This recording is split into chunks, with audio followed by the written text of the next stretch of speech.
Love.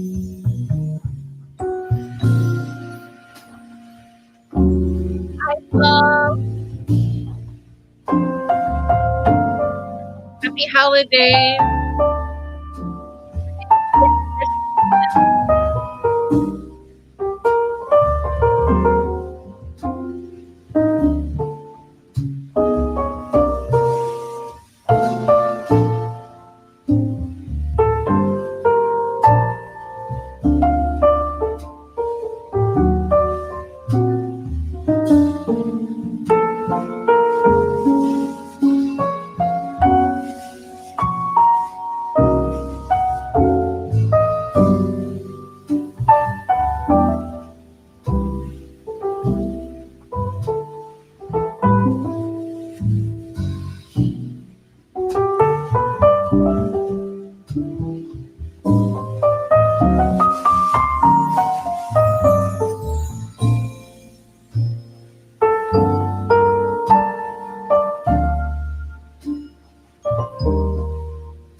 All right, so I'm listening to some Christmas music by Epidemic Sound. So it's original artists that have done, well, obviously Christmas style music. Well, welcome to my live stream. Thanks for showing up. I know there's a lot out there tonight to look at. A lot of people are streaming, so the fact that you have stepped in tonight and said hi, I really appreciate it. And I guess I should give a shout out to Deborah Kale and Paul Shields for being here in the chat. How do you like my background? It's a work in progress. It's a work in progress. My roommate gave me some of her art, and let me step back a little bit. And so I just put some lights back here just to kind of, this is actually my bedroom actually, so I kind of fixed it up. I wanted to, I don't know, I thought what would it be like if I did a live stream and had these lights behind me. So anyway, I hope you like it. I like it, and I think it works. So um Deborah says happy holidays. Paul says happy holidays. Very festive. Thank you. Thank you very much. So the song I was listening to on Epidemic Sound here was Shining Star.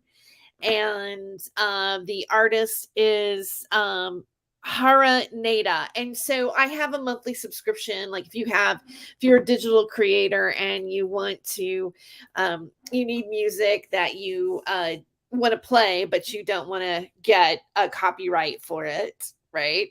Then with the service, you can use a whole library of stuff that they have. Matter of fact, I'll kind of show you. And I should put a link. I have a link that if anybody does do this and they want to try it out, go through my link because I'll get credit for it.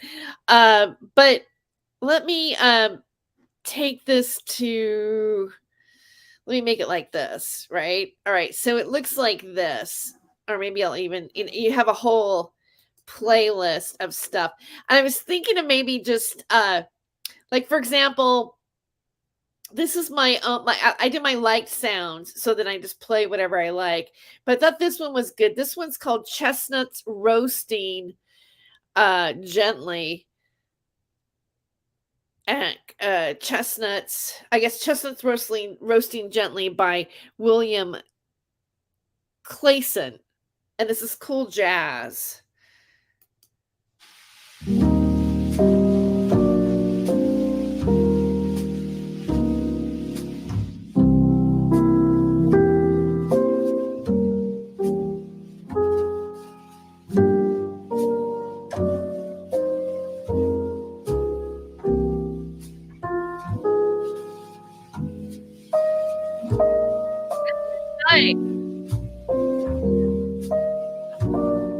We'll get back we'll get back to a little bit of that later. I'll kind of play a little music as an interlude this evening. And also, hi, Jane. Happy holidays. Thanks for being here. Yeah, thanks for it's Christmas is coming. I don't know why, but for some reason I'm a little more in the Christmas spirit than I normally am during this time. I don't know. I could be bah humbug about Christmas too, so I'll save that for another show. I mean, we know that it's basically a pagan holiday, right? I mean, it's not really like the real, it's not the, it's quite a controversial time, right? But I like, we gingerbread cookies, and the feeling, the Christmas lights, and the fact that your family comes together, like you see your family and you celebrate and you take some time out, and it's the end of the year.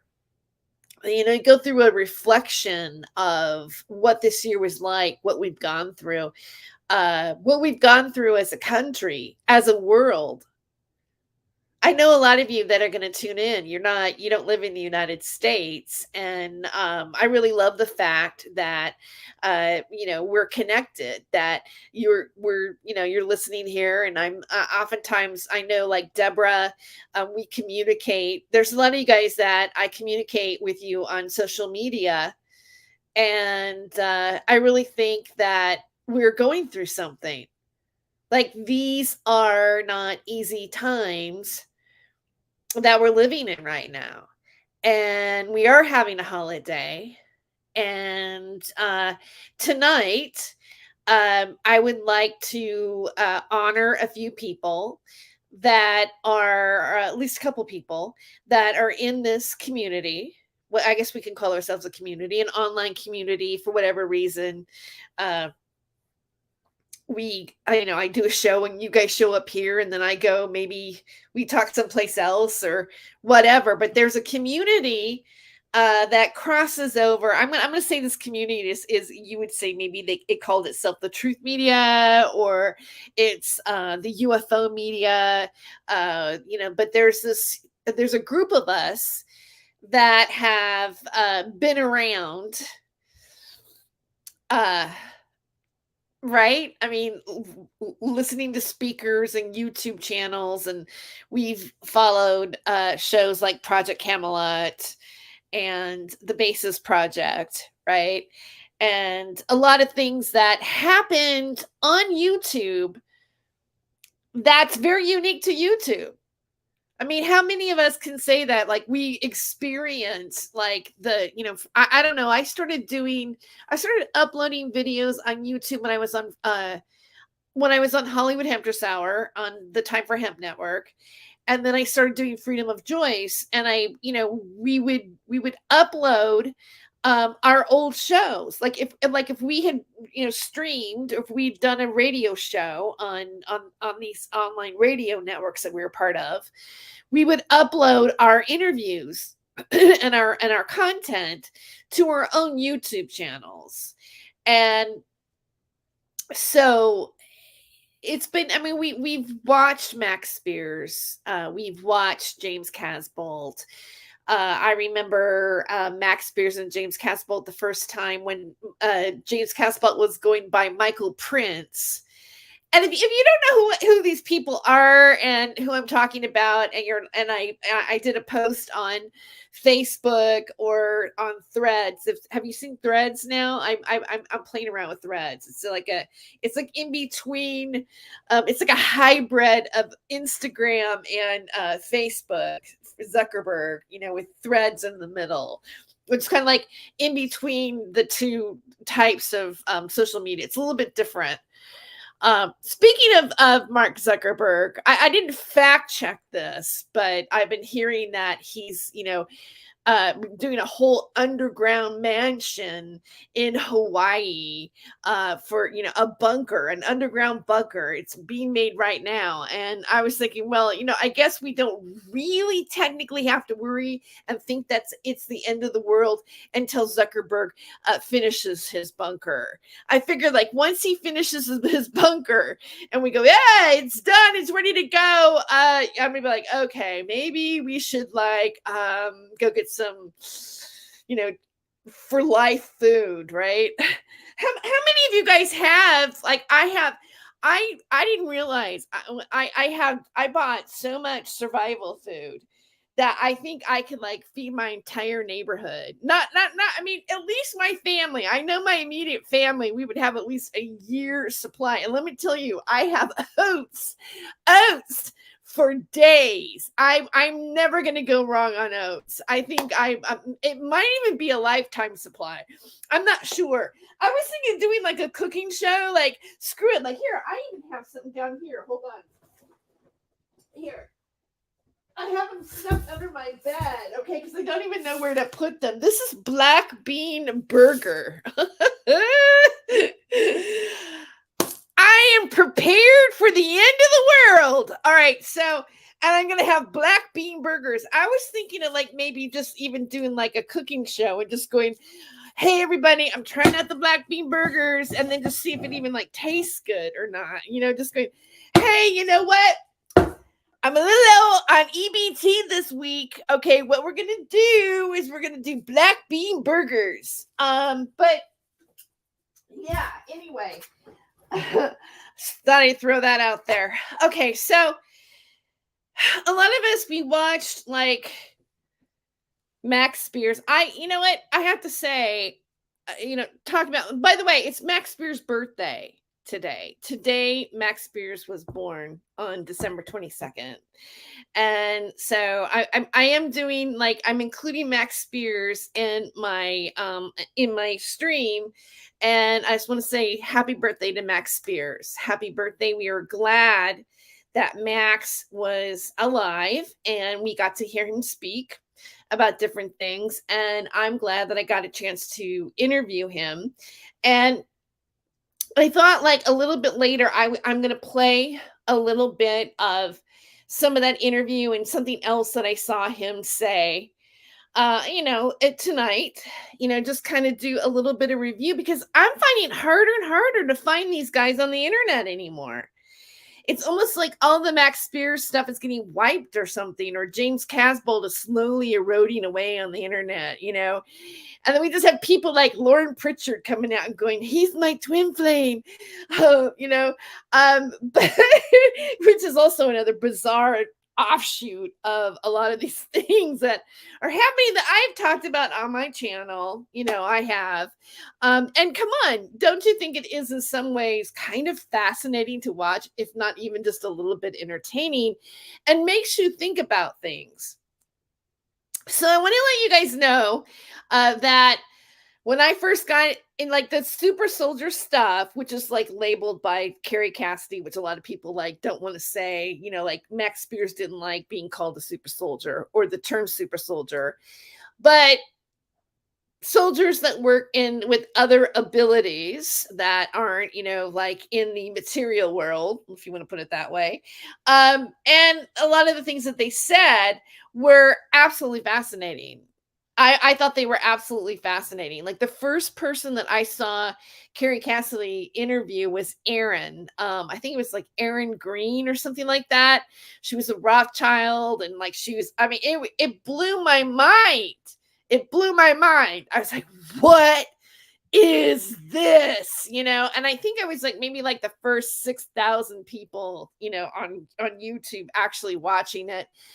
And then from there, I discovered Max, and you discovered James Casbolt, and I just seemed like I couldn't get enough, you know, I couldn't get enough, right? Then there's that little cutie pie, you know, James Rink, and, you know, and I was like, and I would secretly watch it because I figured that if I like talk to people that I knew in my regular life, hey, do you know about this? And they just even go into anything. Go, are you out of your mind? Like, what are you watching that? What are you watching that for? What are you watching that for? And then lo and behold, I end up in the very media that these guys were on, and where they got interviewed, and that media that was Revolution Radio. I didn't expect to cross over and go into that particular media. Now I realize, like, there's probably some people tonight, that you have a different take on this. You don't believe all of it, and why should we believe all of it, right? I mean, it's very important, I think, when we come into the internet, and because I feel like a little more media literate at this point. Also, especially since I, went back to college to get a, degree in digital journalism, a BA. And I got a 4.0 last semester. So yay. All right. I have to just say that a little bit for tonight. I did. I made it 4.0 this semester, and I had 15 units. Woo! And I just got through it last week. And I'm feeling pretty good about it. It was not, and also I'm kind of derailing off of I'll get back to the super soldier stuff in just a second. Trust me. I sometimes, I digress. If you've been watching my show, I digress, but I bring it around again, right? So yeah, I got a 4.0, and I had 5 classes this semester. I had a filmmaking class, intro to filmmaking. I had intro to advanced public relations, applied media research, and a photojournalism class. And I also had a journalism solutions, which is a different kind of article writing, where you're right. Well, there's more than one thing about it. Okay, one thing is that we did is write about our community, and events that were happening I live in Fresno now, so things that are happening in Fresno. We wrote articles about that, and then we also did like kind of we take an issue that you're writing about, like, say, for instance, you might say anorexia in athletics, and you're going to research about it and have different peer reviewed articles and this and that to reference and quote in statistics in your article. And then you interview people that are local, maybe struggling with that or in that particular field of expertise locally. And then you're going to find out what other universities do, and then what other places do, and maybe trying to contact and interview them, and then put together an article with a complete analysis and a solution to an issue, like what worked in another area, like what worked in another like what worked in England on that particular issue, and how might that apply to the United States. So each one of us got paired up with, we didn't write this article alone, we were writing it with somebody else, but that was kind of like our big, final for the end of the semester. Yeah, it was a lot, and I did we had to have, with these classes, we had a whole applied group research that we did with, data and focus groups and analysis. I put together a campaign with a group of people, a mock campaign for the final in my advanced public relations. And then for my final in my film class, I did a documentary. I was in a group and we did a short documentary about the union farm workers in California, and specifically the ones that were in the Central Valley, because I live in the farming community of California that provides all the almonds and grapes and, the wine and, just like, I live where grapes of wrath happened, basically. So that part, Cesar Chavez and the United Farm Workers, that was a really important, that was a big deal here, and that's part of our history. I don't know if you guys know this, but some people know it, some people don't know it. I'm actually half Mexican, and some of my relatives were farm workers as well. So working on the project was really, we did it. We launched the Chicano Youth Center.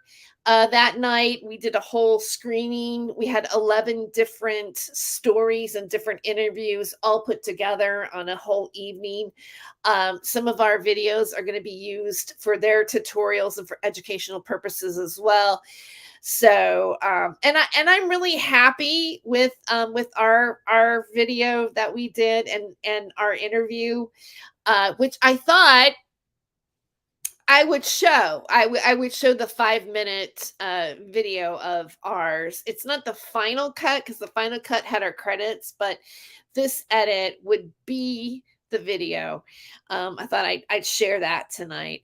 And then also, I did a photo essay on some homeless people and their encampment, and took photos, and I got an A on that too. So I thought maybe I'd show my photo essay as well. But getting back, Chicano sister, yes. I know. I'm so white, right?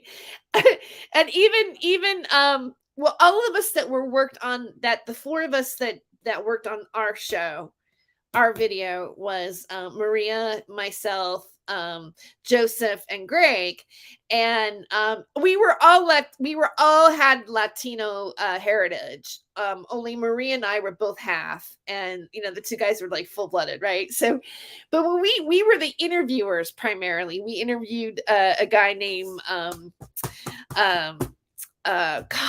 how could I forget his name? Gomez. God. Humberto Gomez was our, yeah, we did a good job. I can't remember his name right now. Okay. Humberto Gomez. We interviewed him. And there's this, we did it 60 minutes. He was amazing. He gave us a 60-minute interview, and we had to edit it down to 5 minutes, which was like, and put the story together, right? But it's got to be, we only had 5 minutes, right? But there's one part where, he called us wetas. He goes, like wetas, like you. And they go, oh no, we're half. I go between the both of us, we're a full Mexican, because Maria and I are half. But we loved it. We were very happy with the outcome of our film. And on December 5th, we did a whole presentation of it. I'm taking the next filmmaking class. I'm stepping up. That was intro. Now I'm on into 2 now. I'd like to make a documentary or to do a docu-series. I also like writing articles. I think that I have a viable shot at that. I mean, I have been published now on 2 different collegiate outlets. And I also like photography. I like just photography in general, but I also like, I also like photojournalism. I did 2 photo essays this year. Maybe I'll show both. But the last one I got an A, and my first one I got an A-. And I got the A- because I didn't add the text with the pictures. I let the pictures alone, but I was actually afraid to kind of put the text in a way, sort of, because I did a Palestine protest here in Fresno. And here's something that probably a lot of people don't know that happened. I shared it on my social media, but Fresno actually it flew, it pulled up on the pole. You know what I'm talking about. And then the flag was at the Capitol building here, where the mayor is and stuff, and they flew the Palestinian flag, which it's historical, because we are the first city of this size in the United States to fly the Palestinian flag. And no, guys, don't get excited about this. All right. I can just see the haters already trying to like frame this as something, wrong. I'm just saying that that's what's really happening. And it was controversial because the mayor here in Fresno was putting down the protesters, and he flew the Israeli flag, and people got excited. Well, why can't it be both? Where's Palestine? And the mayor just all over the Palestinian community, and they were protesting not too far from here. And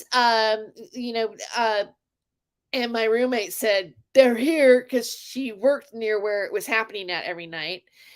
And I went down and shot the photos. And initially, I wanted to do Israel protest and a Palestine protest because it's really important. Like, I think the fact that we can protest, it's a very, for us as American, and I know that not everybody who is watching this is American, but I think you understand too that protesting is, almost like a human right. It's like, so it means that, yeah, I might not hold your favorable view.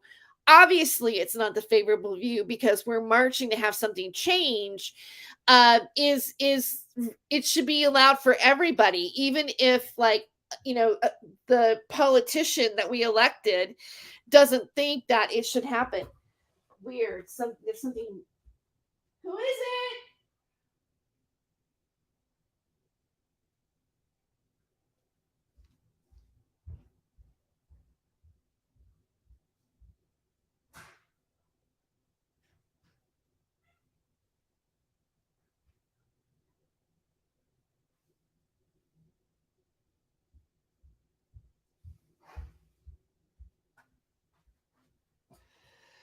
Well, there is a weird push or pound on my door. That's like not the first time that's happened while I was streaming. Isn't that weird?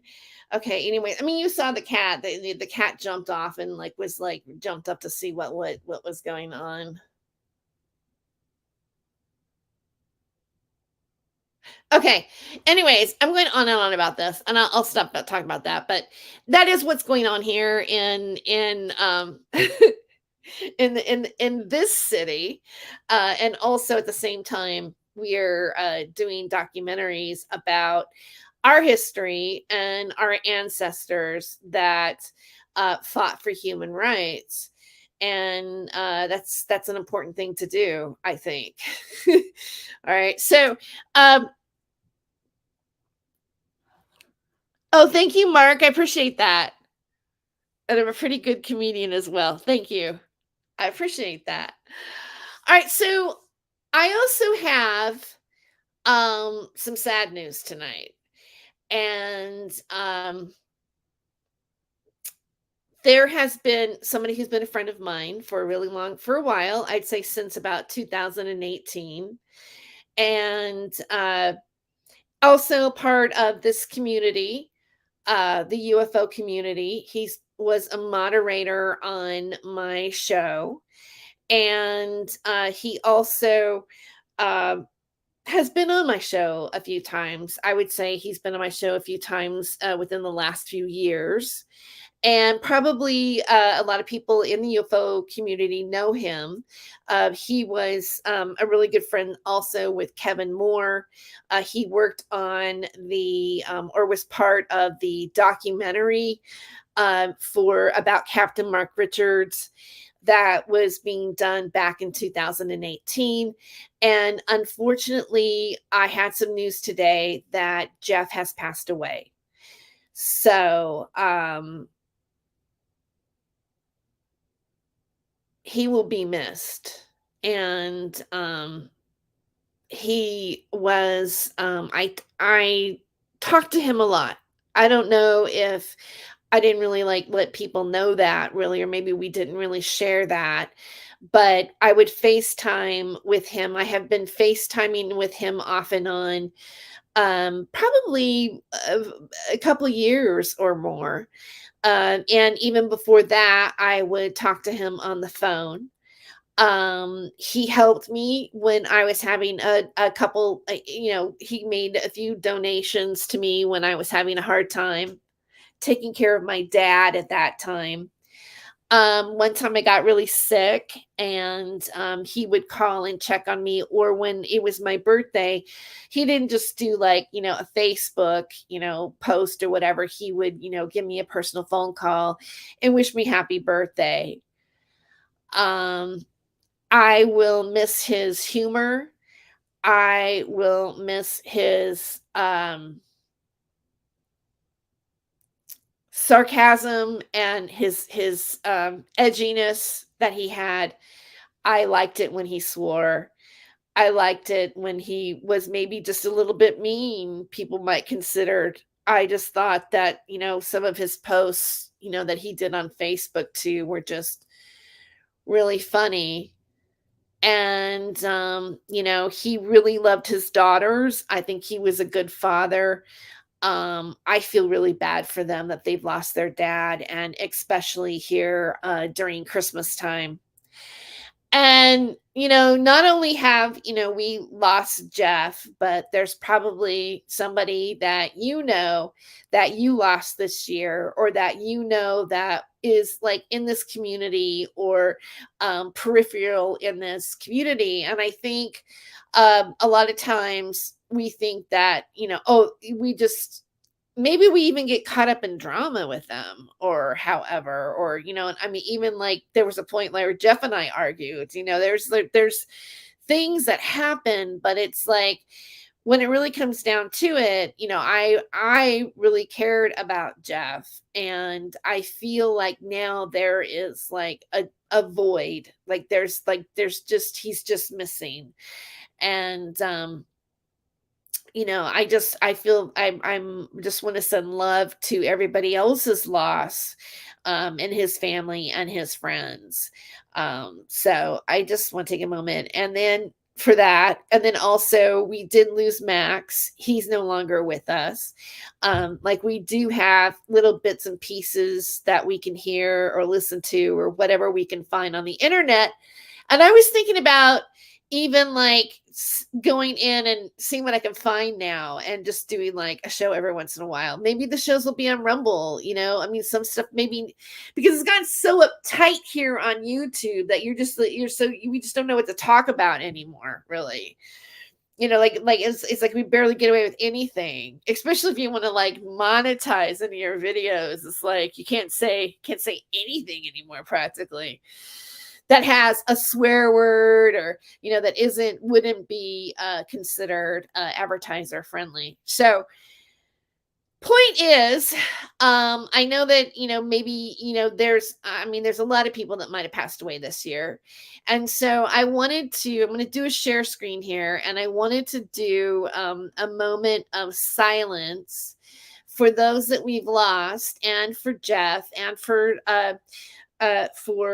Max Spiers, and maybe just do like a 1 minute moment of silence. And I want to make it so it looks like this. And then I'm going to help you think that this is a real flame here. Okay. It's our virtual flame. And let's just take a quick moment of silence.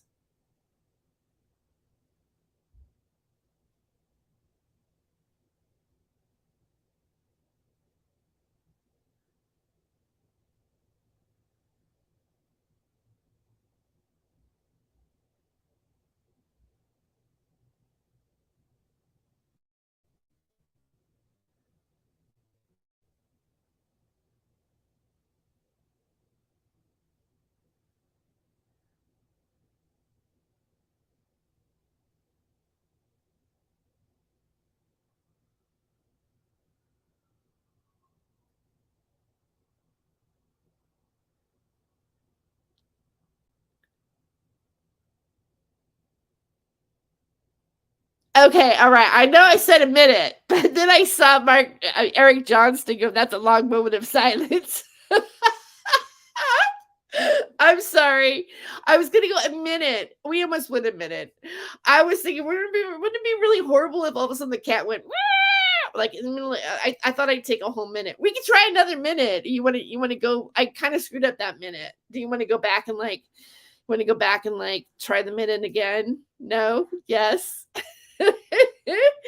I'm kidding.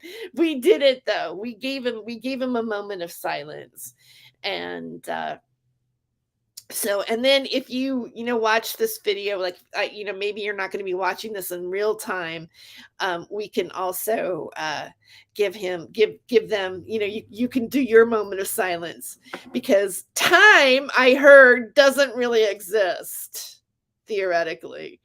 Time is what you make it. No, not exactly. But all right, so I'm going to show you my documentary real quick, okay? That I worked on. It's not my documentary. No, it's not just my documentary, but it's our documentary. It's called The Man Behind the Curtains. Here we go.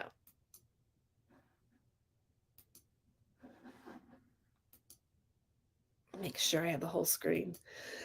All right. My father came as a bracero, and then my older two brothers came as braceros too. And I remember that they used to, when they went back to Mexico, they were very upset because they were not allowed to go even to a dance hall. So they told me that usually was a sign as no dogs and Mexicans allowed, So they went to Texas and Arkansas.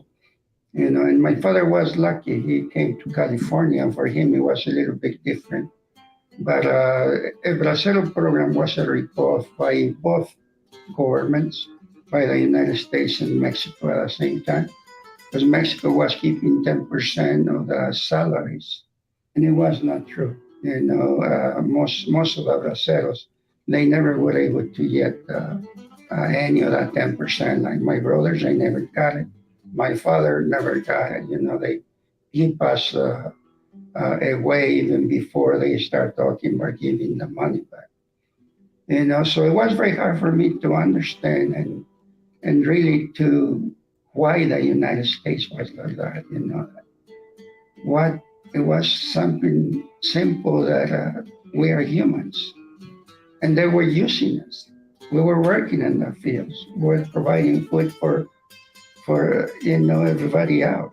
Working conditions were terrible, no benefits whatsoever. Wage was $75 a minimum wage, 90 cents. So you cannot support yourself with that. And the way that they used to treat our women, that made me mad, because I felt as if they were treating a woman bad. It was my mother. It was my sister. There's other things that you guys should know, that without the women's participation in the union, we will not be here. We will not be at the position where we were or where we will be in the future. We need more participation of women. I can tell you there's thousands of known heroes. Everybody's thinking that my sister Dolores worked that, but no. That the farm workers are wives. They're the ones that really stood out for the union.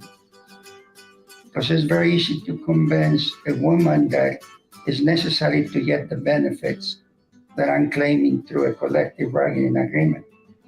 And this is a good organization always goes to the women first, to the wife, to the sister. And you convince her that it's good to get better wages. You're going to have benefits like vacations, pension plan, medical. And then, she look at the husband and say, why are you waiting, dummy? And for me, every wife, every mother of the farm workers is a hero. As a hero, because they were the ones in 1973 and 1970. They were cooking for us when we were in the first strike in 1970.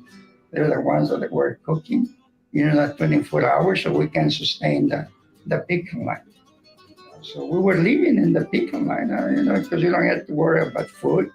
There was canela, there was coffee, there was mariachis, there were trios, there were everything, because we really got into it. We were so tired of being, exploited, that, we had to do it. I feel really upset with our workers as it is right now. I told them that they're cowards, and I told the workers that, because you become a conformista. You become very complacent and you don't do anything. They're expecting the union to do once again the job that we did in between that 70 to 1990. Really want to give you thanks for doing this, because for me it's very important to pass the word around that thanks to the UFW, thanks to Cesar and all the farm workers that fought together with him, we got what we have. But it was because of people like you also. The more knowledge that you provide, the better off that we are going to be. And so anyway, that was the that was our film. Yep.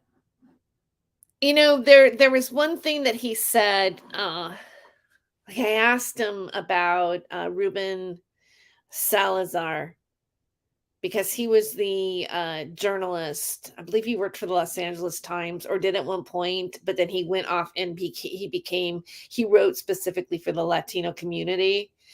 And he was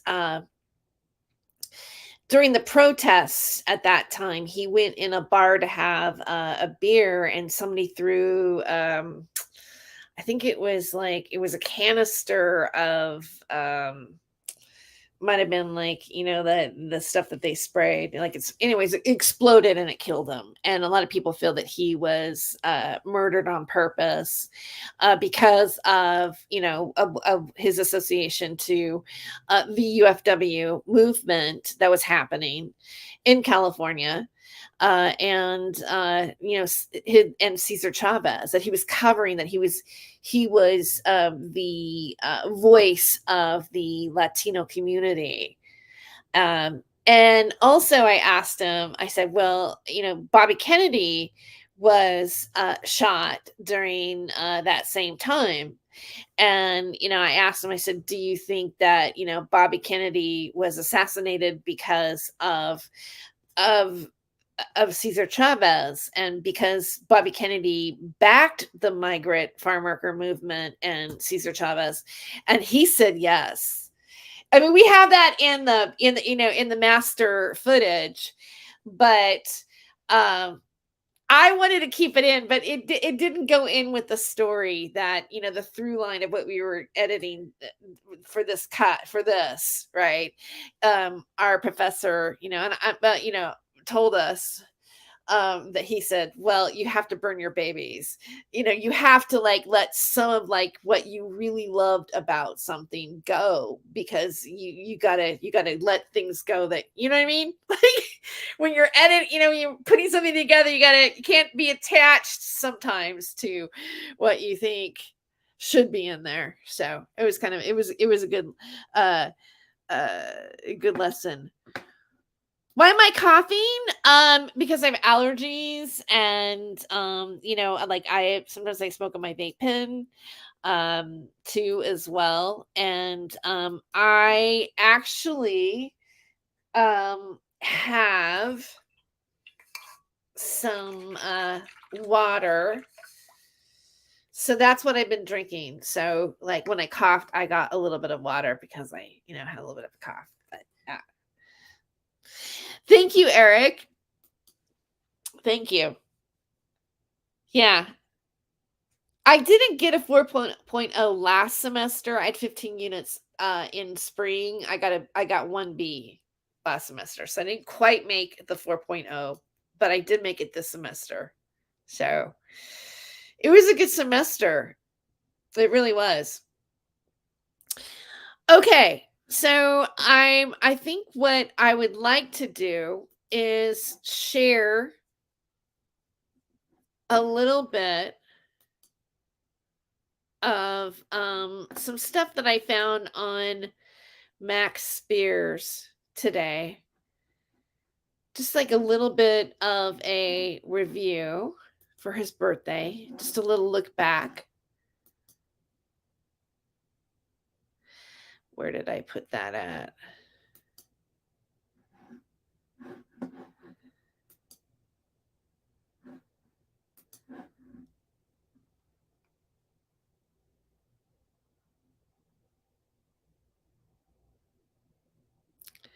There's a lot of people streaming. Let's see, where did I put that at? Darn it. Sorry, guys. Oh, wow. Yeah, I found something else. Yeah, I looked at quite a few things today on Max.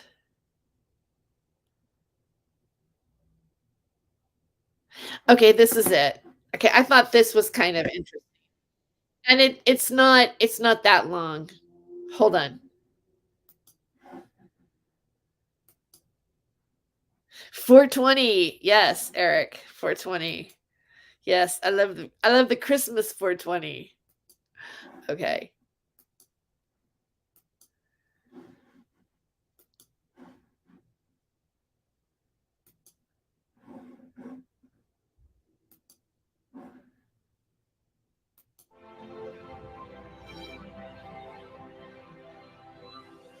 The creation of this reality begins at the young age. So all the textbooks and all the history books are then written and so that we all collectively believe this particular thing.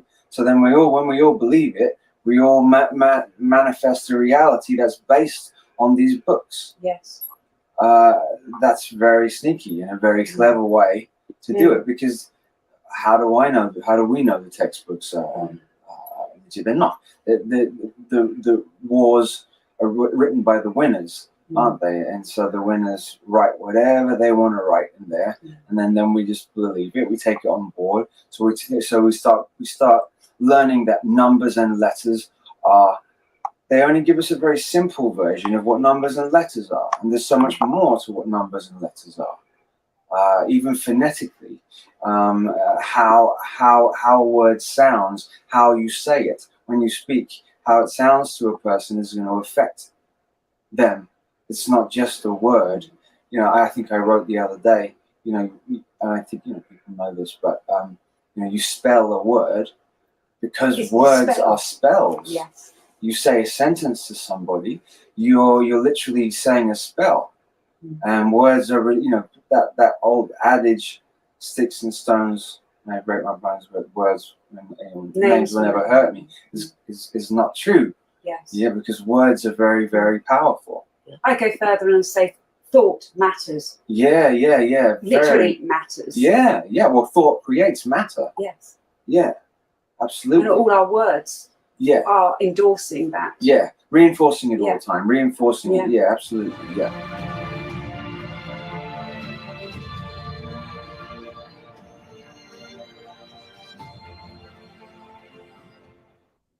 Okay, I hope that little piece of like music there doesn't like give me a copyright strike. But so I don't know. I just kind of thought that was interesting. Also,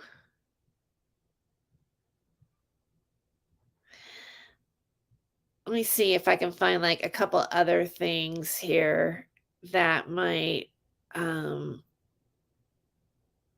be. I was looking at, but I'm definitely going to play a portion of my own interview with him. I re-listened to it again today, and there's a certain part that I would just like to have just to share with you, because I think a lot of people, I have to say, even right now, when I look at my stats on YouTube, every week that is the most watched video. is my interview with Max Spiers, even today. And I did that interview in 2015. And it still gets comments. And I noticed that a lot of people still look at some of the footage that I found about that interviews that he did that were like mirrored on Tinfoil Hatter's channel. And I think that, I mean, I'm on Facebook. I'm friends with his mom, Vanessa Bates. And, I watch what she posts, and I, see what people say and how much they really love Max.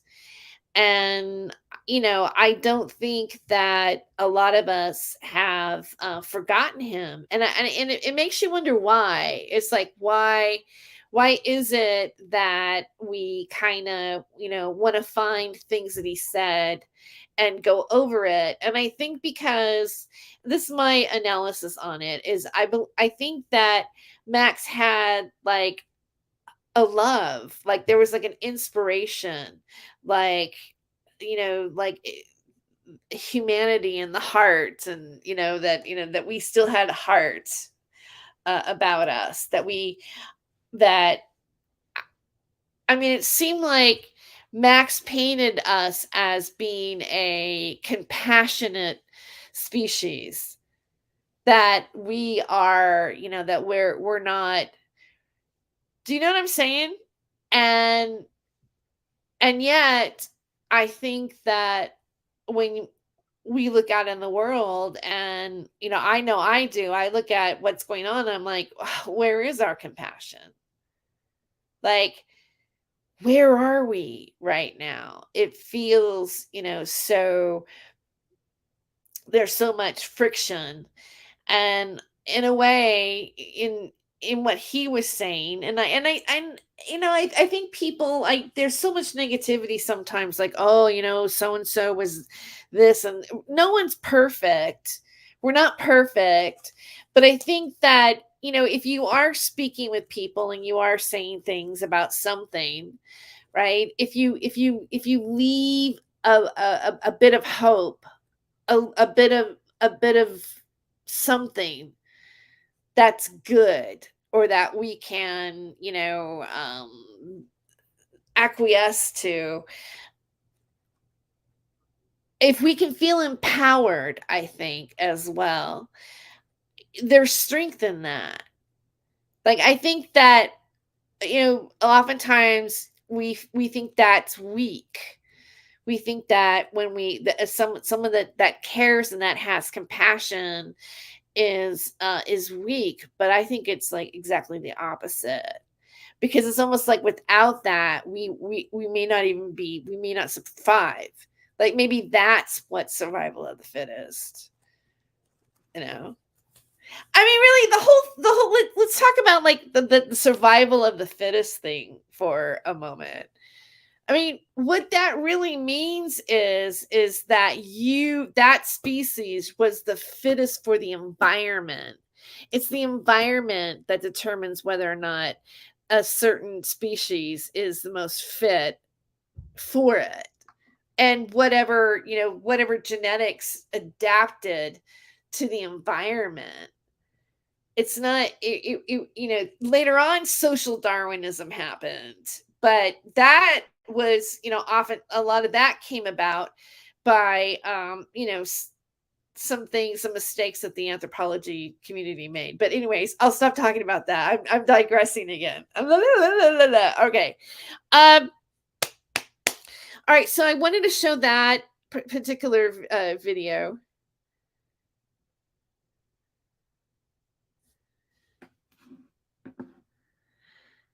Who is he?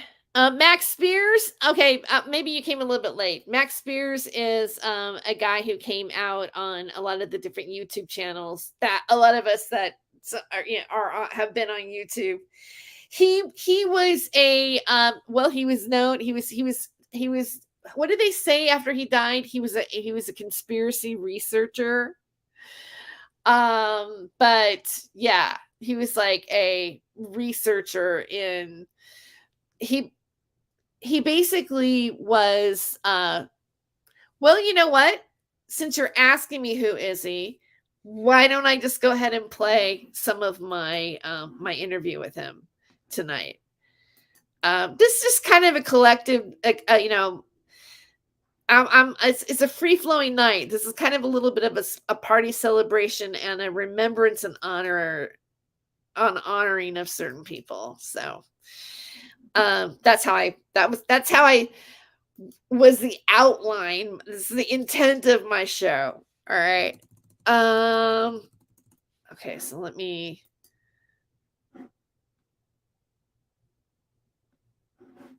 find my own video. And I believe it or not, I actually did this interview October 31st. So I did it on Halloween on 2015. And hear my theme song that I have. Okay, so I should give you a little bit of background on this show. All right.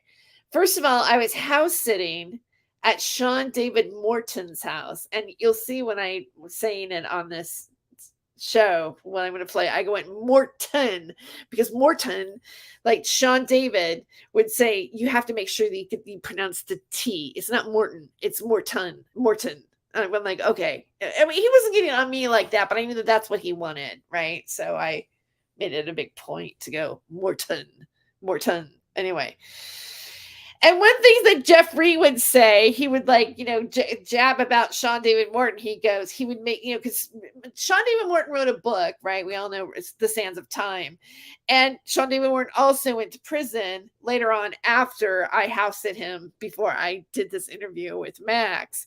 He went to prison, right? He's out of prison. I don't think he's doing well either. But I think he is not, he's still alive. But Sean, because he's been ill, he has cancer. But Sean David, but Jeff Reed would always go, yeah. He'd say he'd call his book "Sands of Doing Time" after he got out of prison. I'm sorry. I just think that's funny. I go, can I borrow that from you? Like, you know, Sean David Morton, who wrote "Sands of Doing Time." No, or it's like. No, this is what it was. He wrote Sands of Time, and now he's got his 6th sequel, Sands of Doing Time. That's it. Oh, I'm sorry. Anyway, God bless Jeff Reed. He had a sense of humor. All right, so this song that starts, it's a whole song. I actually have the whole version of the song, but the guy from .com Records, I was in Washington. I was staying in Vancouver, Washington. Was it Longview, Washington? I was like near Longview, Washington, but not that far up. But I was at John from .com Records, he did one guy did the beat, the rap, and then he rapped over it with me. We completely did this entire song in one take. That's why it's called One Take. But it ended up being the intro to my song. It's a little bit over the top, you know, Freedom of Joy. It's a little bit over the top now when I listen to it, but that's the backstory to the opening song. Yeah. You see, I grew up in America.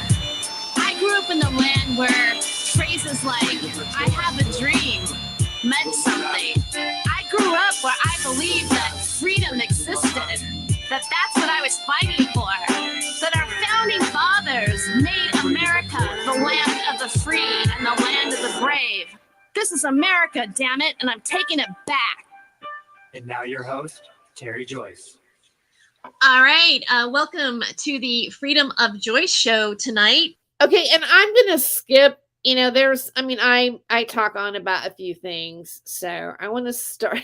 Sorry. I'm going to take it to about, and I'll give you guys the link to this too, if you want to listen to the whole show, but I'll take it to about right here. Manufacturing these if we're talking about reality television, Let's go a little farther back. Let's go a little farther back, because that's where it starts to get good. But let's. I think based on their personalities and stuff, that they've figured out, because you're definitely cast. You play a part in it. Regardless. You in a sense, even on the show that I was on, Last Comic Standing, I knew by looking at I saw a description of it in Backstage West. It said 10 comics compete and live in a house. Yeah, you know what? I'm going to have a New Year's podcast. Why not, Eric? And I'm sorry to hear that your phone is dying down, but it's nice to see you here. And I see that I'm stopping this for just a second. So he said, just like your grandmother. Thanks. My grandmother was his, I think, 3rd grade teacher. My grandmother was his teacher when he was in elementary school. So he knew my grandma. Eric Johnston knew my grandma. Okay. All right. So I'll continue. Big Brother versus American Idol kind of thing. And I knew, I go, they're going to cast every single type of stereotype of demographic that they think lives there. Example. Right. And then they give you a situation to play out between one another based on what they've been watching. I really think they watch you come in, they go, okay, this person, this, and you're just, and they give you situations and people reacted in a particular manner that's part of the game. Who understand, they'll have psychs there who will be able to read and scan you very quickly and find vulnerabilities within each person, and then play you in a particular situation that will provoke or invoke a reaction that they want you to have. And very often, a lot of the people, certainly in American Idol and Big Brother, most of these contestants have been MK'd anyway. So I'm not saying all of them, but a lot of them. And they have to have a certain amount of that, otherwise it's not controllable. And they want to make sure that it seems perfectly real, but in fact it's completely contrived. Yeah. And depending on what time of the year it is for the people who are watching, the premise behind it is to invoke a specific type of emotion from the general public, but that can then be harvested, and that emotion can then be stolen and harvested, because this whole game we're playing is about energy and about who can take the most energy. And fear energy seems to be that fear energy or sexual energy are the easiest ones to invoke and then take from.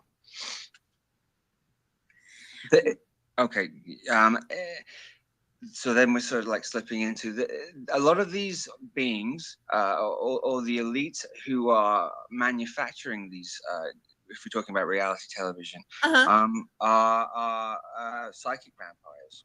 And so they don't have a central core which is powering themselves. They don't have a sacrum which is powering themselves. So they need to take energy from others to maintain themselves. And that's why you'll find a lot of those types of people doing work in front of big audiences, because when you have a massive reaction from an audience, whether it's negative or positive, that energy can be filtered to the person who is creating the reaction. I would totally agree with that. In what you're saying, just by having, even personally experiencing being a part of that. Sure. Yeah.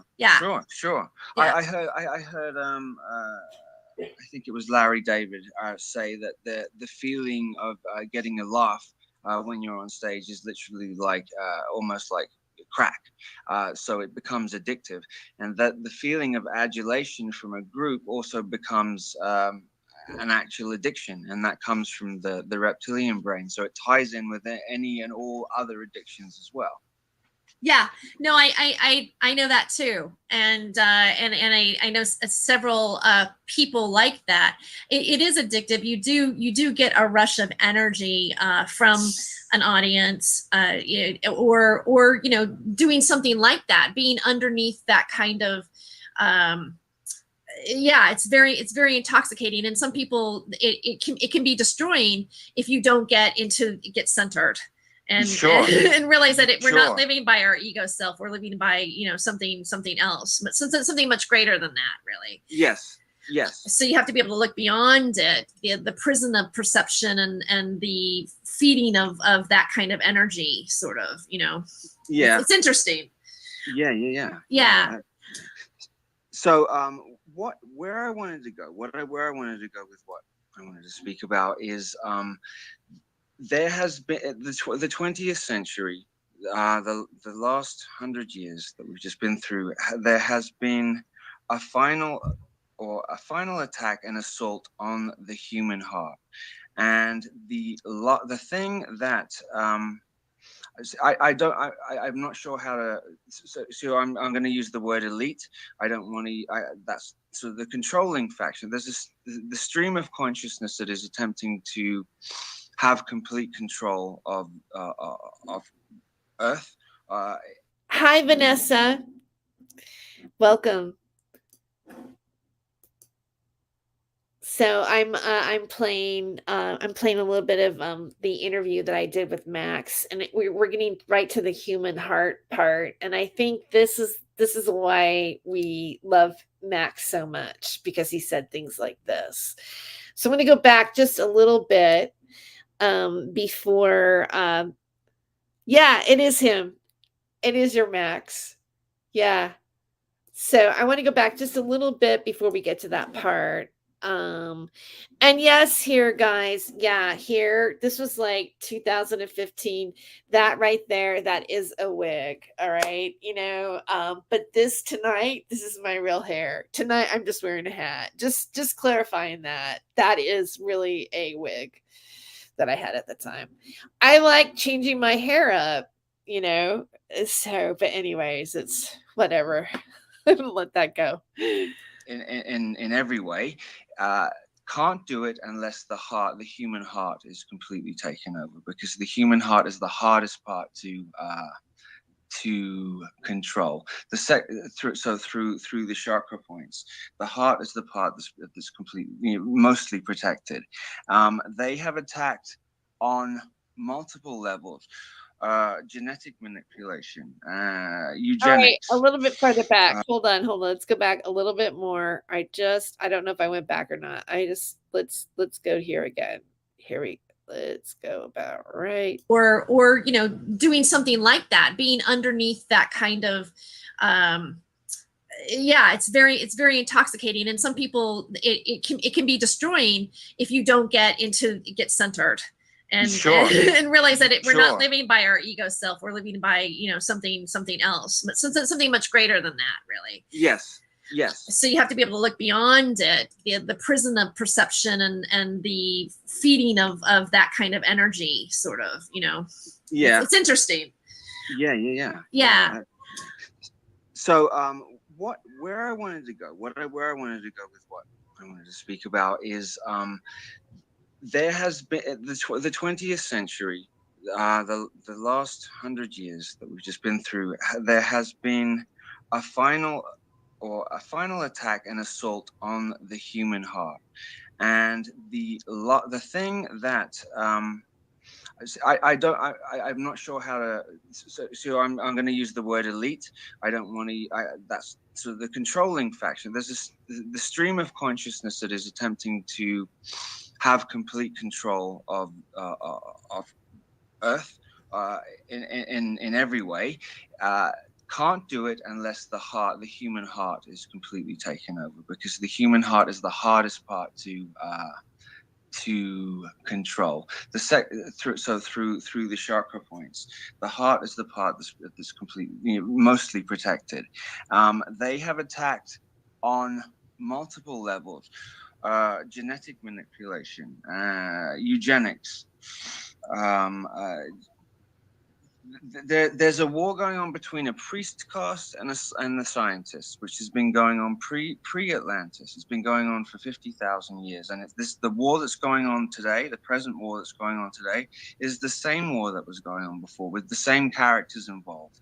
We're wearing different costumes now, and the scientists want, quote unquote, the scientists want self-control,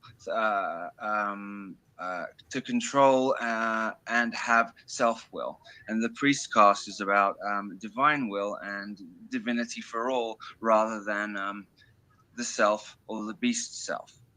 And this particular war is coming to a climax now. As we move through 3D into 4D, it's becoming more and more apparent.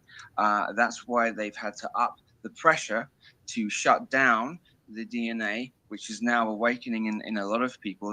They are frantically trying to shut it down, so we don't become aware of who we actually are.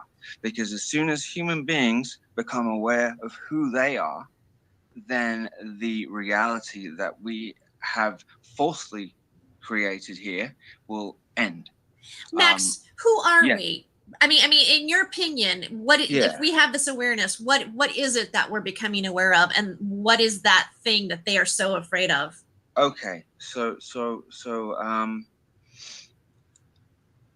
human beings have a God spark within them. They have the creative. I'm using God loosely. The creative spark within them. They can manifest and create with nothing. They don't have to have something. They don't have to use other. They can create through heart. This particular stream of consciousness, which is using sound to imprison Gaia at the moment, they don't have the ability to manifest and create in 3D like human beings do. So they have to manipulate the subconscious of the human beings to create a false reality that they want to have here. Who are we?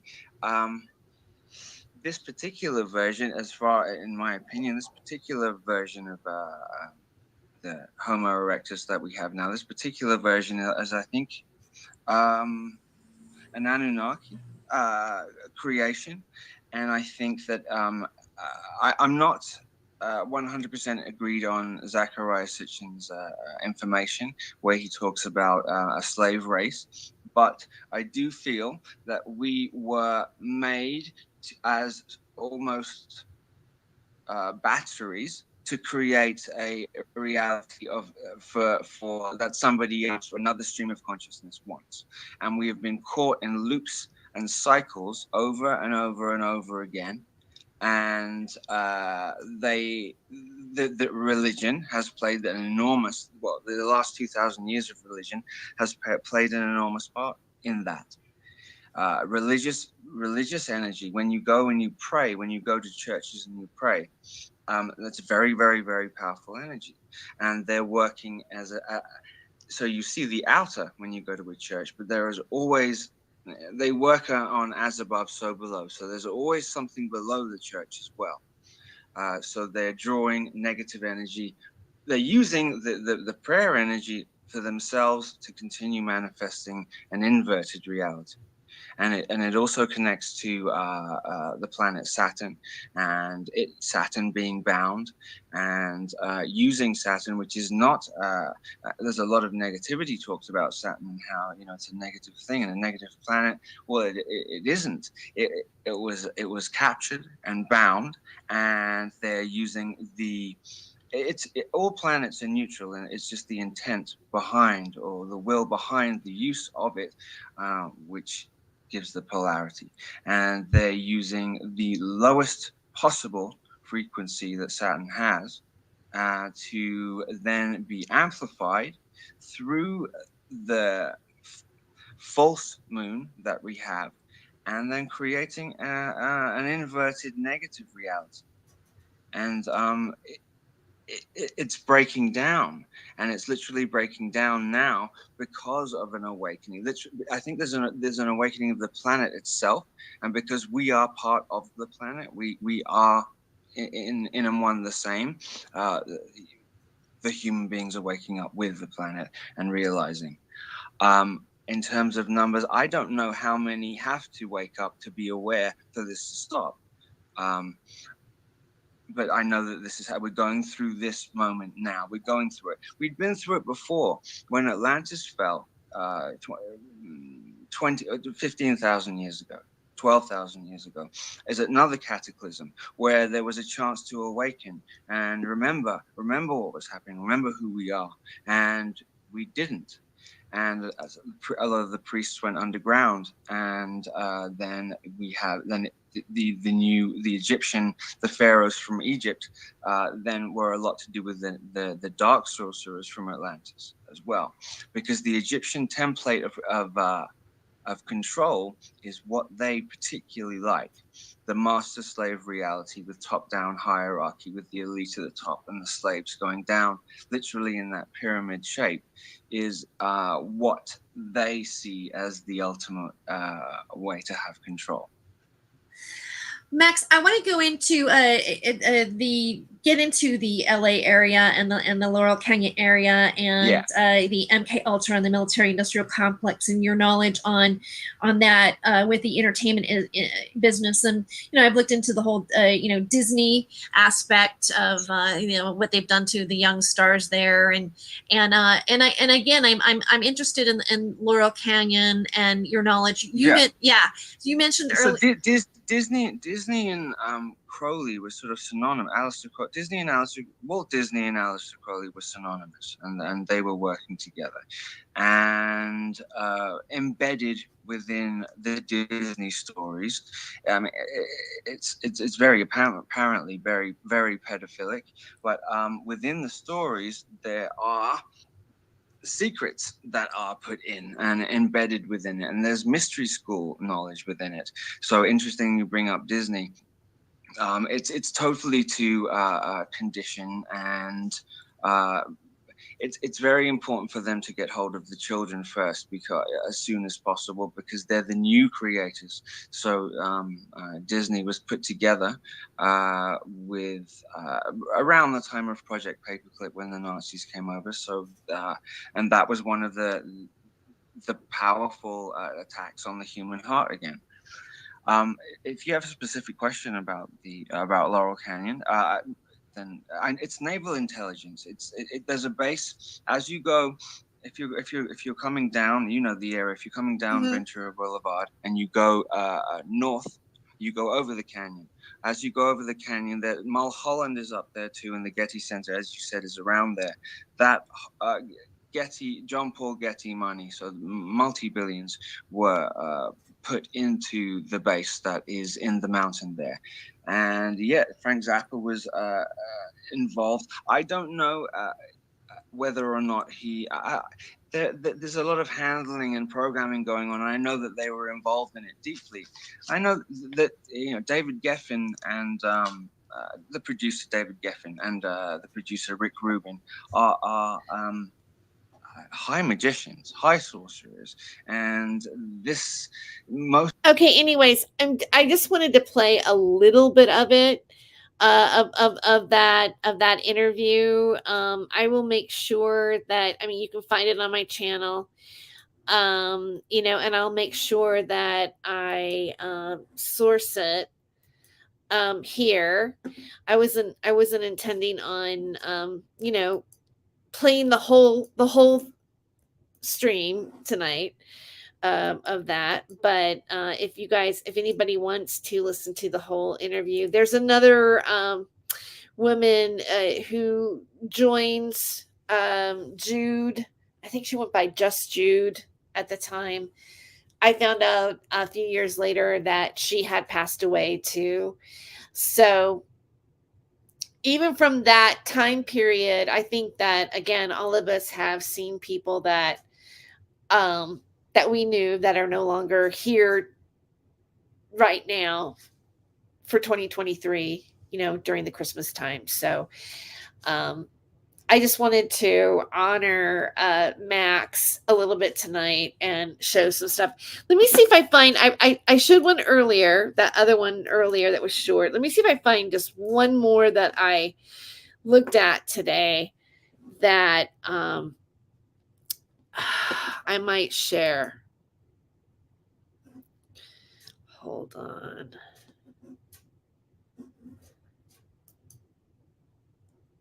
Wait. Let's see.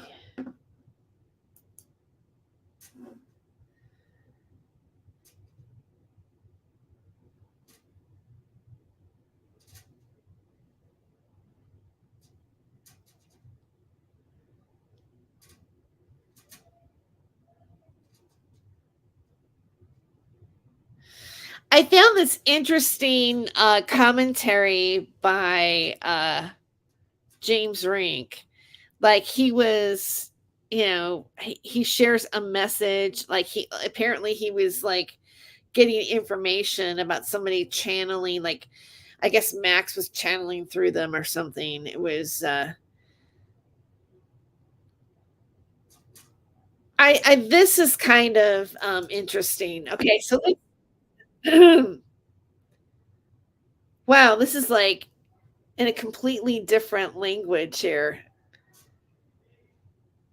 Wow, this is weird. Okay, let's enjoy this for a second because I think it's been translated into like the a different it's got subtitles. Hold on.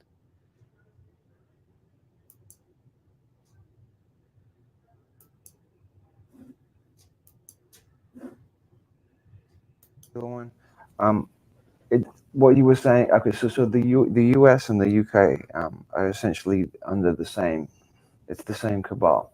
So there's no separation. So when you were saying how could he be there and also be over here? It's Okay. Well, controlled by the same. my understanding though, is that they've also been at war. That there's been some operations done here in the U.S. that are, let's say, well, they're carried out by the Mossad, and they are actually run under the Rothschilds. In other words, the Mossad is operating as a tool of the Rothschilds, and they are here on U.S. soil. What am I doing? To be, to some degree, taunts, even having to do with the banking Where did it go? Etc. Over the Bush cabal. In other words, that there is still hold on. There's a better copy of that anyways. If I can't find it, we'll go back to it. But that I know I looked at a better version of that earlier today. At least I thought I did. Hold on.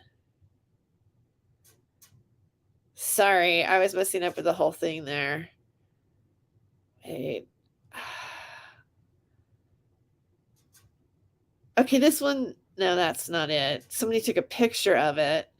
I think I have that whole interview of that first one when Max and James Casboll did that first interview with Carrie Cassidy at the Super Soldier Convention that happened in Henderson, Nevada, right?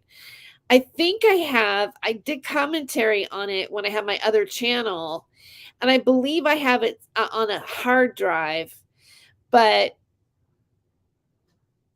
okay, I kind of just want to,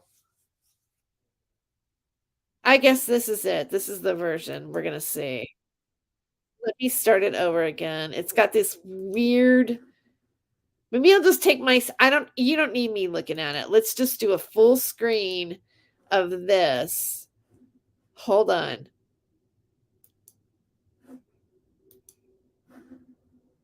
Going. What you were saying. Okay, so the US and the UK are essentially under the same. It's the same cabal. So there's no separation. So when you were saying how could he be there and also be over here? It's controlled by the same. Okay, my understanding though, is that they've also been at war.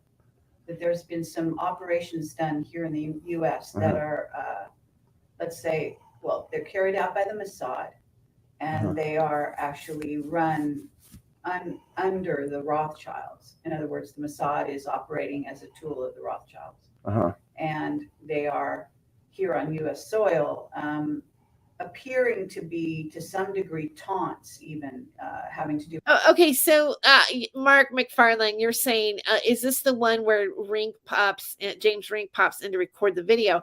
Is that who's recording this? Because obviously somebody's recording her, right? So there's a third cameraman here. It's Rink, isn't it? I think it is Rink. Is it Rink? Okay, I think you're still here. All right. With the banking sector, etc., over the Bush cabal. In other words, that there is still some kind of internal control issue surrounding who's going to run the New World Order, for example. I completely agree with you. I just think it's more of an internal family struggle rather than a geographical place.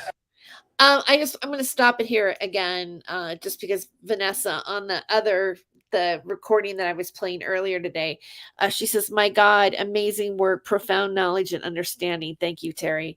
Thank you. I'm glad you like what he said in that interview. I think he says a lot of things in that interview. I think I don't know. It's one of my favorite. And it's mine." It's, yeah. Okay, yeah. Okay, you believe it was Rink. Okay. I was wondering who was filming it, and now I'm glad you brought that up. Okay, that's fair enough. Yeah. So in terms of, I think that they're playing out end times scenario, end time stuff now, which is, and for some reason they're following biblical stuff.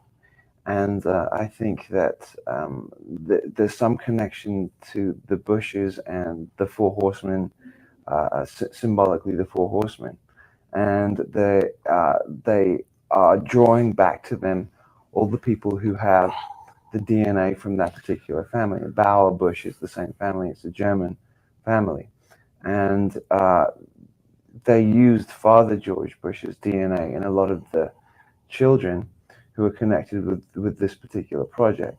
And I think they're all being drawn back to specific places for energetic reasons and symbolic ritual reasons. Interesting. So, yeah. Okay, but what about you?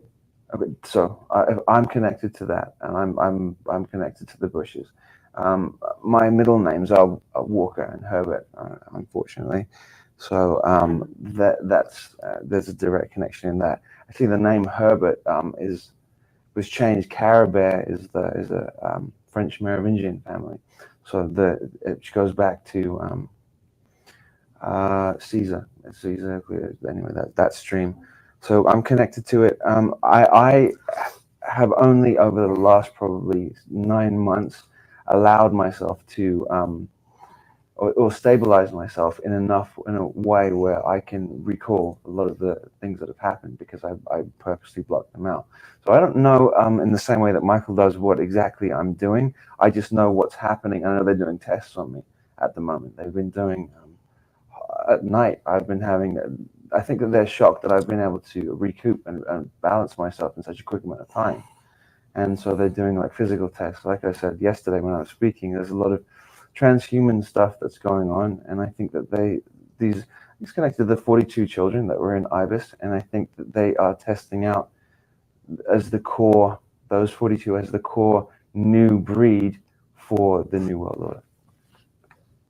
Okay, Michael, how do you feel about that? Well, like I say, Max and I have been ending up in the same places all around the world. Mm-hmm. Max was in Canada too when he was a youngster, and we ended up in. We both lived in Brighton together. Isn't that where you were born officially on paper? It's a place in England. It's a seaside town. It's like the kind of sex capital of England there, and we were involved in rituals together. The whole. I didn't know that. I mean, I did not know that Brighton was the sex capital of England. Okay, so I'm just playing a little bit of this. Yeah, I'm kind of worried a little now because it's so pecky. You know what word he was about to say right there. So I kind of stopped it, right at that spot. It's been said once during the stream. I'm trying to not put too much attention on that word on with this show because of the way that YouTube is. And maybe that's why a lot of things are scrubbed. And right now I have to say that I'm thinking that Max was saying things that may not really be, it would be more not YouTube friendly. I mean, there was a time where, when these guys were coming out and they were saying certain things, and, certain things were said on YouTube that we can no longer say anymore, unfortunately. But what I'm really enjoying right now is actually looking backwards on some of my own work, or some work that I saw during the time when I started in this doing online radio and stuff. And even just finding whatever you're researching into, finding the old, like say the OG footage. Because sometimes like the OG footage through the censorship has, kind of been filtered out off the internet. And whereas before, if you can remember back, it was like, wow, you could just see, Max Spiers everywhere, or James Caswell, and all of the interviews, and watch them over and over again if you wanted to. And now it's just really hard to find it. Brighton is mini London. Everyone goes to live there who is alternative in the sexual sense of the word, famous for it. It's extraordinary. All right. Cool. Hey, I really want to go to England. Matter of fact, today I was thinking about it, and I've even thought about, I'm kind of toying, like, how you imagine things once in a while, like, wonder if I could, like, let's say after I get my BA and I go for my graduate, I go for my master's or whatever, maybe I can do like study abroad, and my study abroad would be in the UK. I think that would be so much fun.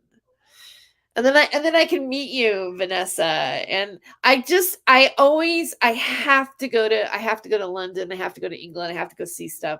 I've always been in love with England my whole life. And I've always, imagined myself going back to like high school, Anyway, so all right. I still got like 14 people. 14 people are watching right now at 10:30. I've been going for like an hour and a half. So thank you for being here. I didn't know I haven't streamed in like almost a month. So I didn't know. Okay, so what I was thinking is I'm going to play just a little bit of music, and I want to show you some photos that I took, my photo essay. All right. I won't indulge you too long. And then I'm going to come back, and we're going to finish off with, I want to show a little bit of an interview when I had Jeffrey Reed on as a guest. All right. So stay tuned. But for now, a little bit of Christmas music from Epidemic Sound. Hold on.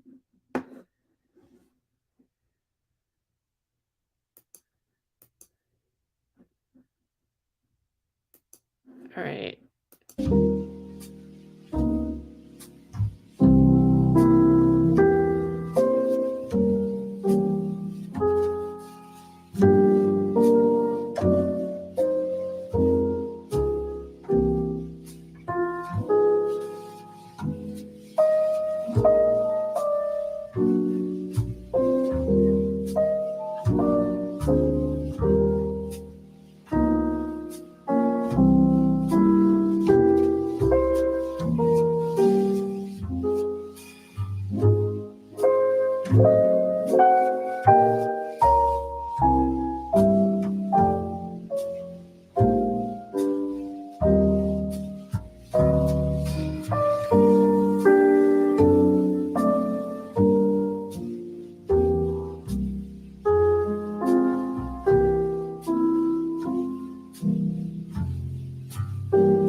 is Chestnuts Roasting by William Clayson on Epidemic Sound. All right, so I found what I wanted to show you. And so just give me a second here. I'm going to do a Google slide here. All right, so let me expand this. Okay, so it's called The Homeless on Barstow Avenue. And this is Q. And I personally like this picture because I think that he is there's something regal about him. He's standing with he has a sense of dignity in the way that he stands. And I wrote, Q has been homeless for many years. He's currently residing in a lot of land between the Avery Apartments and the freeway overpass on Barstow Avenue in Fresno, California. And then that's another photo that I took of him.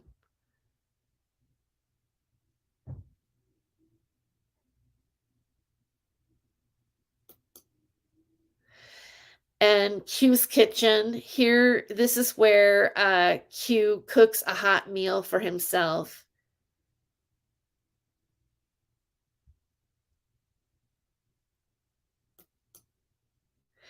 Q said that his girlfriend has been missing for several days and he hopes she returns.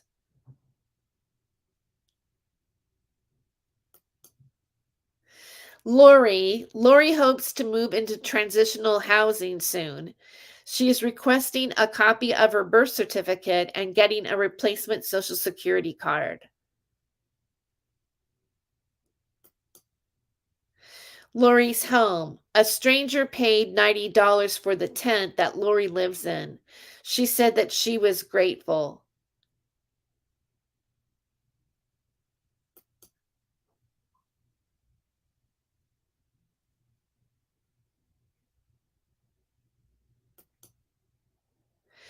And this is a Christmas tree with a rose on top.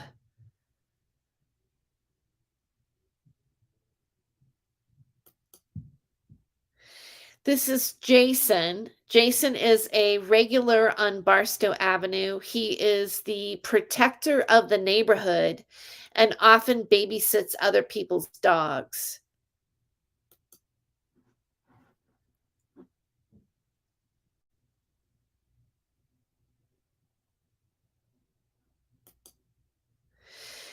Watermelon. Jason said that this Thanksgiving was plentiful.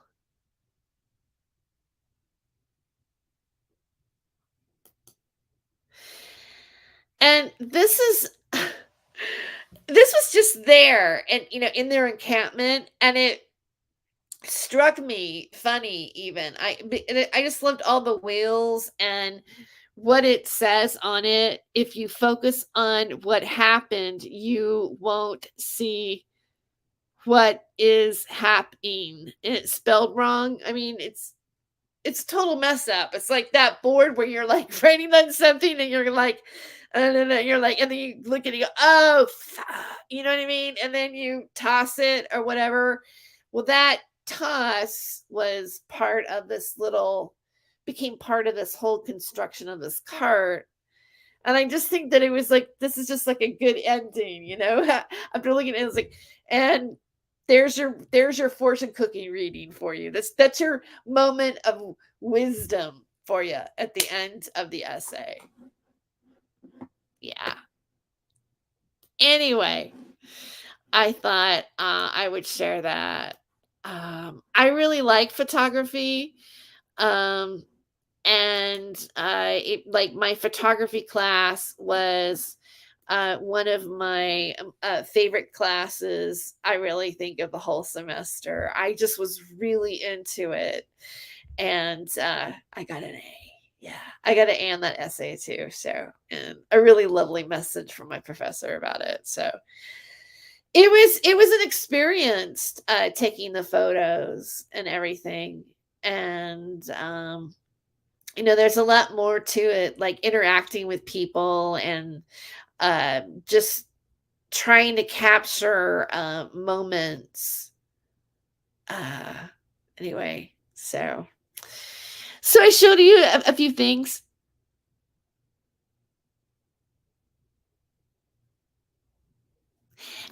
He lost sock. He was homeless. I really don't know. I don't think he was a vet. I don't think he's a veteran. I've talked to him. You're talking about Q. I've talked to Q a little bit because I still see him around, you know, and I talked to him a little bit, and he's written a book and he doesn't know where he's put it at. Like, he can write, and I said, you know what, you need to start writing. Like, just get your notebook out and start writing. I go, because I really think that, have you thought about going back to school? Like, I really think that you could do something. And one thing that my mom said, she goes, you know, it's the middle of winter and they're not wearing any shirts. Like, the men didn't have any shirts on. I go, yeah, I know. And they were also like, they were in good shape, fairly good shape. You know, like, they were attractive people. I couldn't believe it. She goes, I know. My mom said that too. I go, like, it's weird. It's like, I felt like it's almost like I felt like Q, you could cast him on like a set, like you cast him in a movie. It's like he had like a look about him, you know, and he was totally cool with me photographing him. It was almost like I said it's almost like mystical. It's like he's standing there and I'm snapping all these photos, and it was almost like he was like working with me in this unusual way, and he allowed me to step into his world and photograph it. Like, there was like an element of like, he was letting me go into his privacy. He was letting me photograph him and be exposed, and just kind of like having that experience too, like being the person that's taking that picture and going, and it was just kind of, it changed me in a way. Like, doing photography in some ways, like, it changed me. And I know that might sound like weird, but it's like, to like, when you're taking a picture, you're looking at a moment in life, whether, even if it's just like a scene, like if it's landscape or whatever, it's like you're capturing a moment. And, you know, I looked at other photographers' work, you know, photographers' work, and like what other photojournalists have captured, you know, it's just, it's incredible. It really is. And, you know, even when I like photographed the protest, and it's not my first time filming protests or taking pictures of protests. All right. I have to admit that. All right. But there's something electrifying about it, even if it's not your cause. Like, you're capturing like a moment of people and their faces and their desire to want change and what they stand for. And there's this energy about that. I don't know how to explain it, but yeah, like, I even told my professor, like, because we had to go up and present our essays to the class, you know, both times. We did two major essays, you know, photo essays in, you know, the year. And like, I even said, like, when I did the protest here in Fresno, I got a little bit of a rush from it. Like, there's a little bit of like an adrenaline rush, you know, there's like that, which, you know, I used to get when I did stand up, right? Like, I think part of my appeal to stand up is the rush. What's interesting also about stand up, in that interview with Max, he said that, you know, one of the things that happens with comedians is that you get addicted to the laughter, to that energy, to that thing, right? And which I think is like, what was an interesting statement, because I think there are some comedians that are addicted to it. But, you know, if you're going to be addicted to something, you know, laughter isn't the worst addiction to have. So that's my statement on that. Yeah, he looks regal, like he's trained. Oh, okay. So you feel that he has some sort of military something. Maybe he does. Maybe if I see him again, I'll ask him. Yeah. So, all right. I think we're at the point of the evening where I'm going to play a little bit of Jeff Reed when he was on my show this last time. And, I've had Jeff Reed, not planned. Jeff, as you know, like he's been in a lot of different chats and stuff like that surrounding, let's say, the topic, or let's say the community in which Max Spiers spoke to. All right. And sometimes there's the first show that I did with him was about a year ago, maybe a year and a half ago. And trying to find that interview here. Okay, here it is. About a year and a half ago. And it was, he, like I said, he did this documentary, or he was involved in the documentary with Kevin Moore about the Captain Mark Richards investigation. And for those of you who maybe don't know about Captain Mark Richards, one of the things that one of the people that Carrie Cassidy has interviewed, and I've got a problem with this. I think this is where Carrie is off. This guy has gone to prison because he did kind of like sort of like a Charles Manson kind of thing, and convinced some young men to kill somebody. And so they investigated this because, like, Carrie Cassidy made this person, this secret space program person with part of UFO disclosure, and it intersects with the super soldier stuff. And I don't think that really should be mixed in with everything, but it is. It's like if you look at, let's say, James Rink and some of the people that you come on and they talk about their narrative, that this part is part of there's Captain Mark Richards as a part of the narrative. Or there was this other guy, I think he went by the name Bruce Ryan, but he did a lot of reptilian videos, and he would use things that Captain Mark Richards says about that. And Jeff really thought he was a big phony and had spent a lot of time really researching him, and grew up in the area that he grew up in and knew him. He was like a neighborhood story, the story about Mark Richards. So in his opinion, he was really offended that this was being misrepresented. And so I had done a show because, like, Captain Mark Richards was married to a woman named Joanne Richards. They got divorced. And I did a show about that. She was on another show talking about her book and things like this. And I was analyzing that. And then he came on at the end of the show. And I believe this was probably this past February. And I just want to play a little bit of this clip here. Let me do it here. She had a few questions that I wanted to address about Carrie Cassidy, but she's completely mental.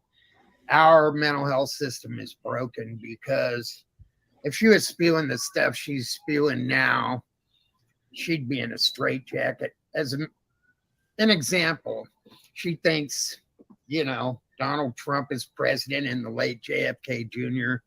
is president. My kids even know who the president is. Hey, girls, girls, come here. Hurry up. They'll tell you. I mean, these are little kids. Come in here, hurry. All right, forget it. All right, Bella, come here. Come on. I just proven a point here. Hi. Who's the president of the United States, girls? Joe Biden. All right, go on. You want to say hi to Terry and Hi. Okay, who's the president? Who's the president? Say Joe Biden. Okay. Joe All right. Biden. Go in the other room. Yeah, I wanted to just clarify something. Everybody already knows that Richards is guilty of murder, but for her to insinuate, oh, he wasn't even there and all that, that is simply not true. He was at the murder scene. He lured Richard Baldwin away from Crossan Hoover, so Crossan Hoover could get a bat, and he bashed Baldwin's head in with it. Baldwin fell to the ground. He was gurgling, had his brains bashed in. As he was dying, he was saying, Mark, why are you doing this? Why? And then Mark Richards handed Crossan Hoover a knife and said, finish him.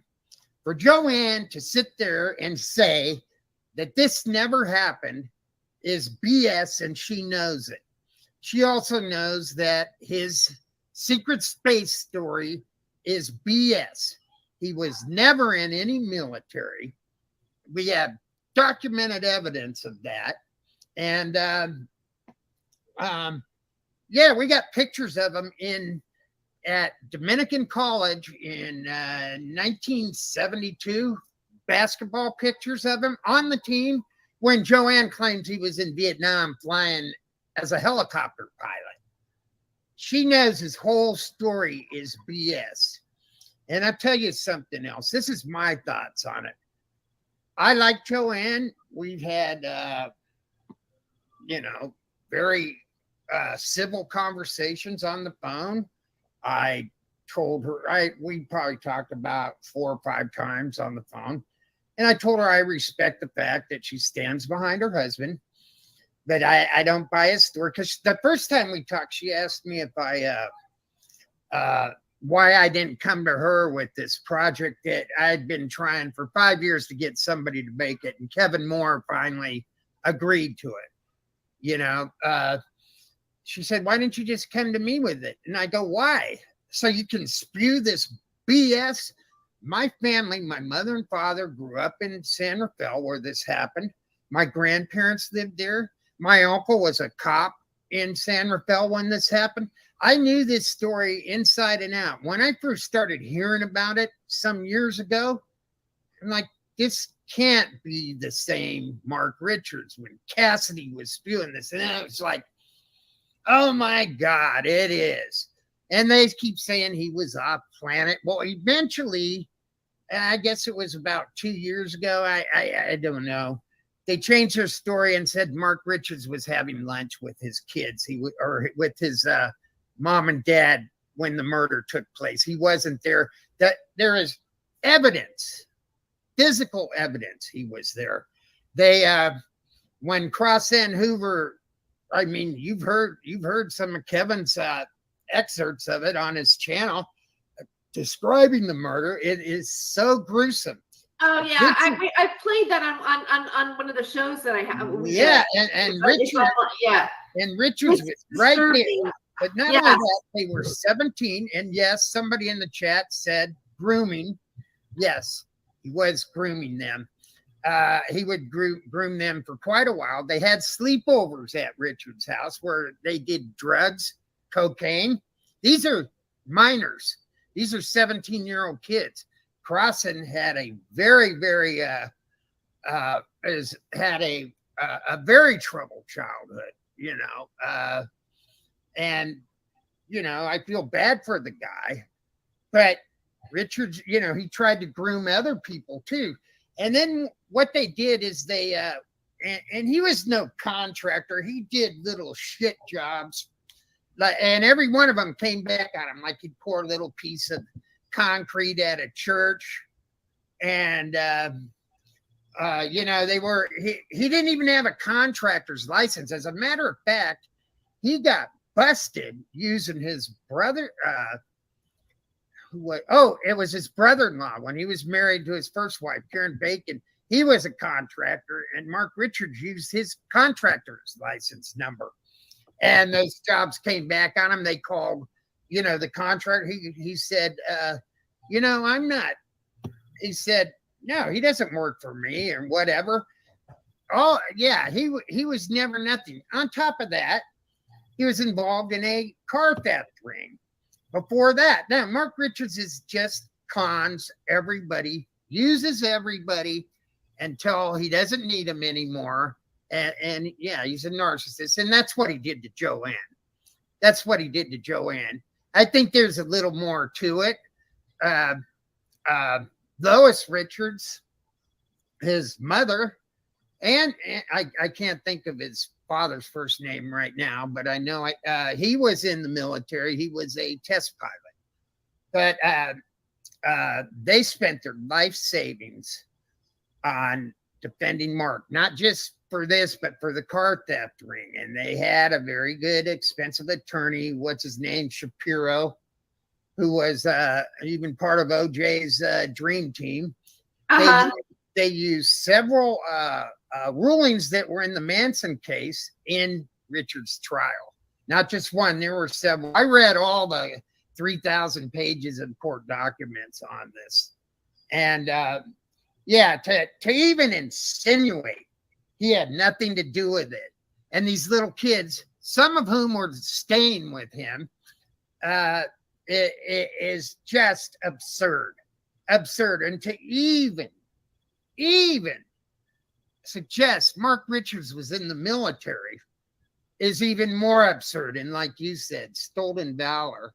I get a little ticked off, but over the years I've calmed down because she knows full well all the story's BS. And so does Carrie Cassidy. And they, what Cassidy's doing now is such a joke.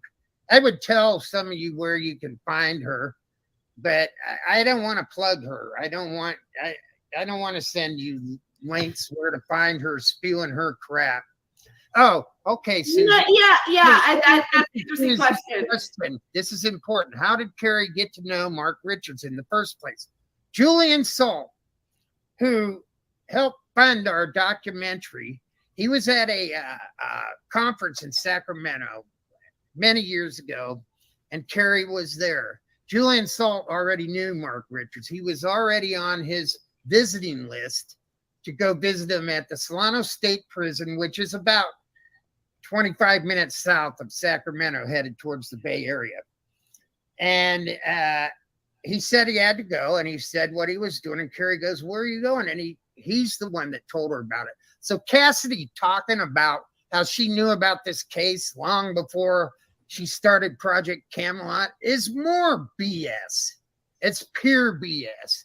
When Cassidy's mouth is moving, she is lying. She is a nut job. She is a complete nut job. It's always a funny job. That's a funny joke no matter who you use in the setup. When a politician is moving their mouth, you know they're lying. How do you know a politician is lying? They're moving their lips. Yeah. How do you know a drug addict is lying? They're moving, their lips are moving. Oh, but yeah, the following that Cassidy still has, those poor people, what are they? They need to get a life. It's unfortunate. Well, they want to pay $30, $50 to listen to that mental case, spew a bunch of garbage. They're living in the same world we all are. We know who the president is. We know who the vice president is. And it's not some late. Wait, who's the vice president? No, I'm kidding. That plane crash in the 90s. Some lady that, Oh, yeah. But I really came on here. This was a great show. I feel bad for Joanne. She got conned by him. But then again, I also feel she had an ulterior motive. Now, the house, Marin County is the second most expensive real estate in this country. I've been to the house. My kids that you just saw have been to the house. And Kevin Moore, we went there. And it's not on a big lot, but it is smack dab in the middle of a very expensive neighborhood. They bought it, I think, in the 30s or maybe early 40s. It's a 1-bedroom. Mark lived downstairs in the cellar. We didn't go up there. We didn't trespass, but I could see a tarp over the roof where it was leaking. Like Joanne said, trees are falling down, but it is prime real estate. It is definitely lowering the. Anyway, I'm going to move it a little bit farther here. Let me go like maybe towards the end. Motor and sank it, and they practically had to paddle all the way back. Yes, I need one. All right, you go get one. Thank you, Bella. Oh, that looks good. Basically, I love this part where he's eating the popsicle. They went on a spending spree, credit cards. Mark Richards doing it. Back then they had Matthews TV and Stereo, Top of the Hill, Daily City. They, beat those commercials to death on the local rock stations in the Bay Area. He went there. He bought, VCRs, things like that. Bought jewelry for his wife. Well, one of the kids' older brother, Andrew, I think it was Andrew's older brother. One of them, Mark hired all kids. But this guy was 18. Mark owed him money. He went over there. A couple of nights later, they had a safe. It was Richard Baldwin's safe. They were trying to break into it. It was in the garage. He wanted his money, and Mark said, here. He gave him a gun. It was stolen from Baldwin. He goes, this is worth way more. Where can we find your link at? What is it, like the name of your channel again? All right, let me finish this first. I'll put it in there. Okay. Like he was getting people asking where his link was, and he doesn't, you know what I mean? It's like people like this particular time when he came on towards the end, I'm going to play it towards the end. Like you can tell that the people that were in the chat really appreciated what he said and his knowledge. That's why I wanted to play this clip too. He said, hey, don't sell it. Don't give it to anyone. He immediately put two and two together because it was hitting the news, and he gave that gun directly to the police. He had talked to the police. Oh, and Mark gave his wife some jewelry, necklaces, and she goes, oh, I guess we'll be selling weed now for a while too. Yeah, they were all just partying. Mark, this is such a senseless tragedy, orchestrated by a complete moron, Mark Richards. And these were little kids. And I could go into detail about how he got,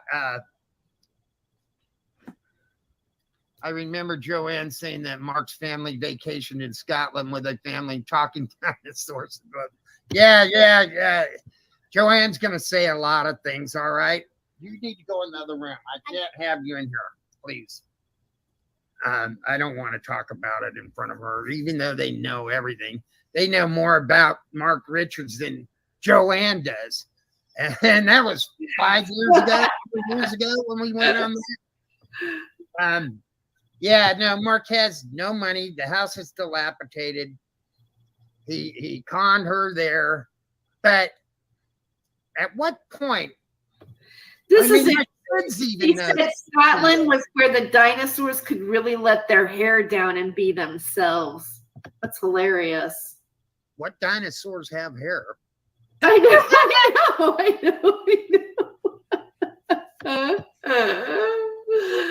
I'm sorry, I interrupted. Kevin even had the DA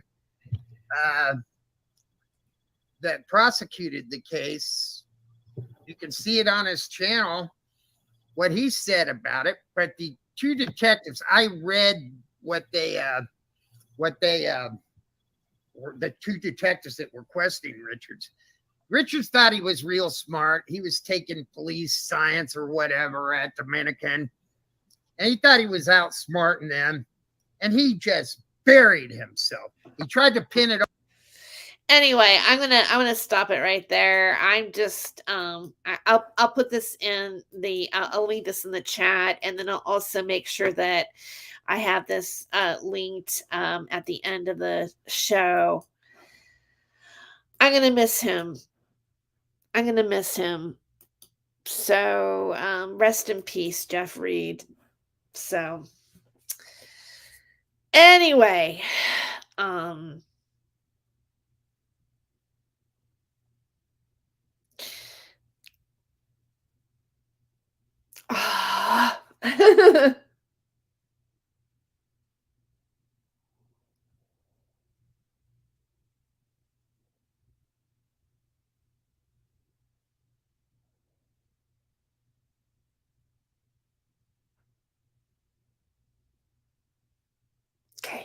Anyway,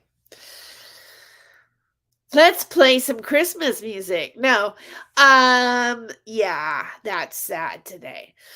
And it's kind of interesting too. Like, it's ironic. I maybe it's not ironic, but it's like it's Max Spiers' birthday, and it's, you know, Jeff Reed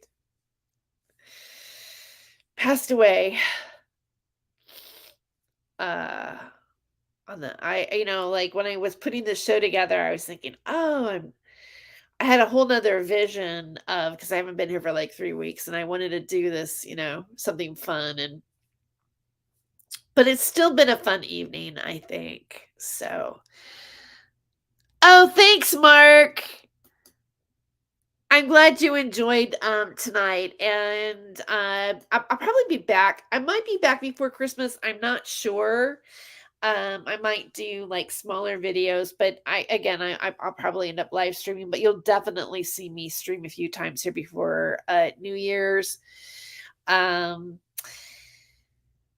a wonderful Christmas, and you know, appreciate being alive, appreciate those who are in our life right now. I appreciate you guys.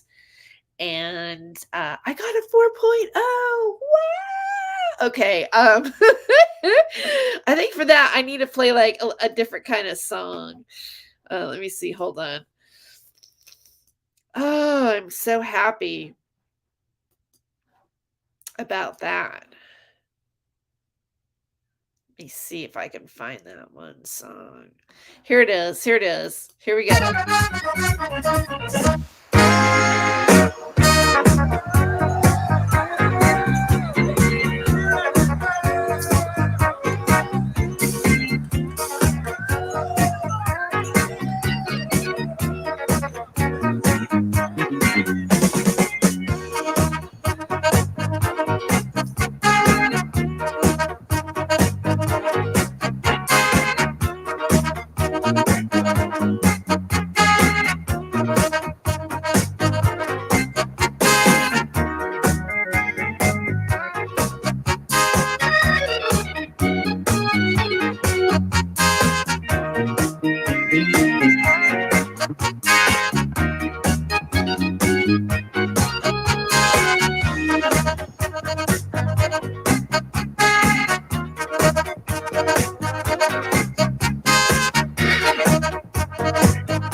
One more Christmas song to play out.